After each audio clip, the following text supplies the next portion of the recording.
भारत गौरव आचार्य श्री पुलक सागर जी गुरुदेव के प्रवचन और लेटेस्ट धार्मिक भजन व कार्यक्रम निशुल्क देखने व सुनने के लिए हमारे YouTube चैनल जीन शरण मीडिया को आज ही सब्सक्राइब करें और सबसे पहले देखने के लिए बेल आइकन पर क्लिक जरूर करें। क्या आपकी प्रार्थना और इबादत में इतनी ताकत है?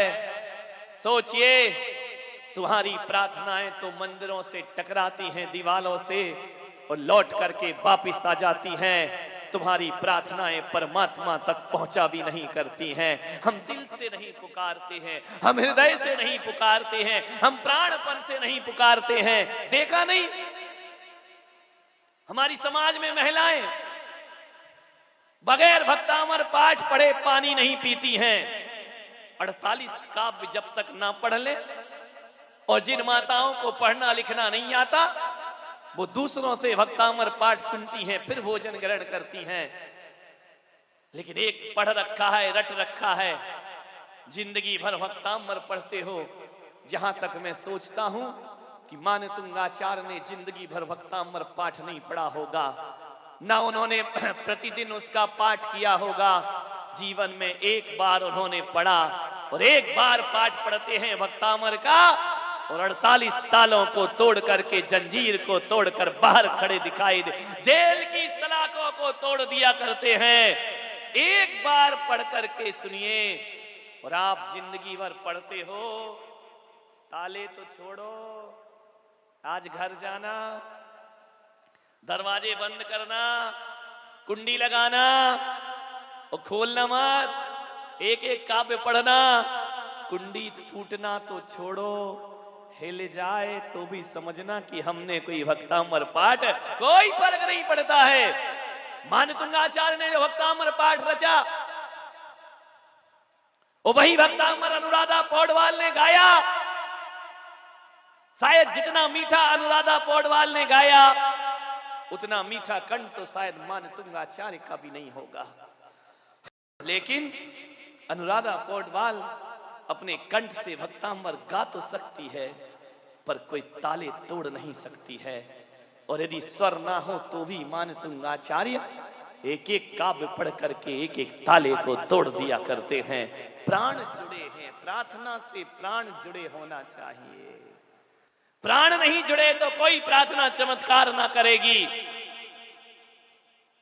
हमारी प्रार्थनाएं तामसिक प्रार्थनाएं हैं।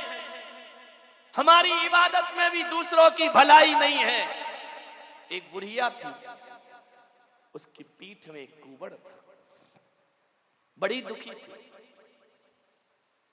कुबड़ पीठ में रखकर घूमती थी सड़कों पर, और जो देखता था वो उसका मजाक बनाता था। जानते हो कुबड़ किसको निकलती है? पता है? जो लोग मंदिरों का खाते हैं उनकी पेट में कुबड़ निकलती है। जो धर्म का पैसा खाते हैं, जो ट्रस्ट का पैसा खाते हैं, जो लोग निर्माल्य भक्षण करते हैं, जो देव शास्त्र गुरु के द्वारा समर्पित द्रव्य को खाते हैं, अगले जन्म में उनकी पीठ में कुबड़ रख दी जाती है। ध्यान रखिए। इसलिए सब कुछ करना, भूखे मर जाना, दाल रोटी खा के जिंदगी गुजार देना, और ना मिले तो घास की रोटी खा के जीवन गुजारना। लेकिन कभी भी धर्म और धर्मायतनों का धन भक्षण नहीं करना चाहिए, धर्म स्थलों का भक्षण नहीं करना चाहिए। मंदिरों की प्रॉपर्टियों पर कब्जे किए बैठे हैं लोग, बरसों से दुकान लिए बैठे हैं, 20-20, 40-40 रुपया किराया देते हैं। आप सोचिए, धर्म आधा है, आप धर्म का भक्षण कर रहे हैं। और एक बात ध्यान रखना, ईश्वर जब देता है तो छप्पड़ फाड़ के देता है, और ईश्वर जब लेता है तो चमड़ी उधेड़ लेता है। ध्यान रखिए। ये धर्म स्थलों पर कब्जे करना, धर्म स्थलों पर बपौती जमाना, धर्मायतनों का खाना, चढ़ावा खाना, जैन दर्शन में कहा है कि सबसे बड़ा कोई पाप है तो निर्माल्य भक्षण सबसे बड़ा पाप हुआ करता है। जब तक तेरे पुण्य का बीता नहीं करार, तब तक तुझको माफ है, अवगुण कर ले हजार। ध्यान, जब तक पुण्य उदय है खूब खा लो पी लो, जिस दिन पाप का उदय आएगा, ध्यान रखना, दाने दाने को आदमी तरस जाया करता है। ध्यान रखिए। कुबड़ निकल आई उस बुढ़िया को। मालिकियत मत करो। जो दुनिया का मालिक है हम उसके मालिक कैसे देंगे? हम यदि मंदिर की व्यवस्था संभालते हैं तो हम केवल सेवक हैं, सेवक। मैं बहुत से मंदिरों में जाता हूं, नियम लिखे रहते हैं, इस मंदिर में ये नहीं होगा, इस मंदिर में वो नहीं होगा, यहां ये नहीं चढ़ेगा, यहां वो नहीं चढ़ेगा। आदेश से अध्यक्ष, शर्म आती है मुझे, अध्यक्ष आदेश, अध्यक्ष कभी आदेश नहीं करता, ध्यान रखिए। और आदेश करता है तो उसका अध्यक्ष पना ज्यादा देर टिकता भी नहीं है, ध्यान रखिए। कभी भी मंदिरों के बोर्ड पर आदेश और आज्ञा नहीं लिखी जाती, वहां पर तो हाथ जोड़कर निवेदन लिखा जाता है, ध्यान रखिए। भगवान के दरबार में आदेश काम नहीं करते, वहां पर तो हाथ जोड़कर निवेदन काम किया करता है। अरे देश के प्रधानमंत्री और राष्ट्रपति भी इस देश पर आदेश नहीं चलाते। जब भी दिल्ली दरबार से उतरकर जनता के बीच आते हैं तो उन्हें भी हाथ जोड़कर जनता का निवेदन करना पड़ता है, जनता के हाथ जोड़ना पड़ते हैं। जनता पर हुकूमत नहीं की, तीन लोग के नाथ पर कैसे हुकूमत करोगे? सेवक हैं। सौभाग्यवानो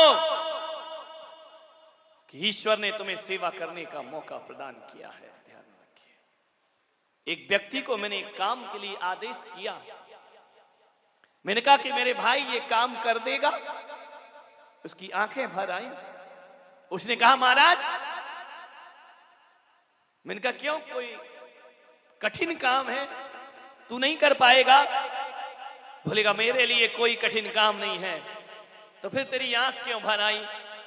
बोले आंख इसलिए भर आई महाराज कि आपने मुझे काम के योग्य समझा, वरना मेरे जैसे तो आपके पास हजारों आते हैं। यदि आपने काम बता दिया तो मुझे लगा कि आपकी कृपा मेरे ऊपर बरस गई है। कोई काम गुरु बता दे, जीवन का सौभाग्य समझना, और काम करने के बाद ये मत समझना कि हमने उन पर कोई एहसान कर दिया है। अरे क्या एहसान करोगे तुम? एहसान तो संत ने तुम पर कर दिया है और तुम्हारे लिए कल्याण के रास्ते। क्या ऐसा थोड़ी सी महाराज की सेवा क्या कर दी? ऐसी छाती चौड़ी करते हो जैसे महाराज को अपना गुलाम बना लिया हो, ध्यान रखिए। किस्मत वाले हो, वरना लाखों लोग आते हैं संत दरबार में, पूरा चौमासा करके चला जाऊंगा, 90% लोगों के तो मुझे नाम भी मालूम नहीं होंगे, ध्यान रखिए। 2-4 लोगों के नाम जुबान पर होते हैं। एक बात याद रखना, कहते हैं ना